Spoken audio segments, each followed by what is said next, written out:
நம்முடைய தலைவர் அவர்கள், முதலமைச்சர் அவர்கள் ஓரணியில் தமிழ்நாடு அப்படின்ற அந்த முன்னெடுப்ப இன்றைய தேதியில இதுவரைக்கும் நம்முடைய கழகத்துல 2 கோடி பேரை உறுப்பினர்களா நம்ம சேர்த்திருக்கிறோம். இது ஏதோ நம்ம மிஸ்டு கால் கொடுத்து சேர்க்கல. நாம மிஸ்டு கால் சேர்த்து கட்சியில ஆள் சேர்க்கிற கட்சிக்கு நம்ம கட்சி கிடையாது. நாம சொந்த கால நம்புற கட்சி நம்முடைய திராவிட முன்னேற்ற கழகம். ஏன்னா நம்ம வெறும் தேர்தலுக்காகவோ எண்ணிக்கைக்காகவோ உறுப்பினர்களை சேர்க்கல, வாக்காளர்களாக உறுப்பினரை சேர்க்கல. தமிழ்நாட்டுடைய மண், மொழி, மானம் காக்க ஓரணியில் தமிழ்நாடு என்ற கழகத்தின் கீழ் கழகத்துக்கு குடும்பங்களை, தமிழக குடும்பங்களை நாம சேர்த்துக்கிட்டு இருக்கிறோம்.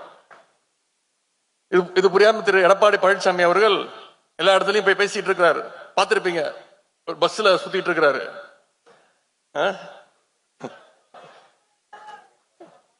அதுல சொல்றாரு, திமுக தேர்தல் வந்தோடனே எல்லாரோட தமிழ்நாட்டு மக்களுடைய வீட்டு கதவெல்லாம் போய் தட்டிக்கிட்டு இருக்கு அப்படின்னு. நான் ஏற்கனவே அதற்கு பதில் சொன்னேன். திரு எடப்பாடி பழனிசாமி அவர்களே, நாங்க ஒன்னும் உங்களை மாதிரி அமித்ஷா வீட்டு கதவையோ கமலாலயம் வீட்டு கதவையோ திருட்டுத்தனமா போய் தட்டல.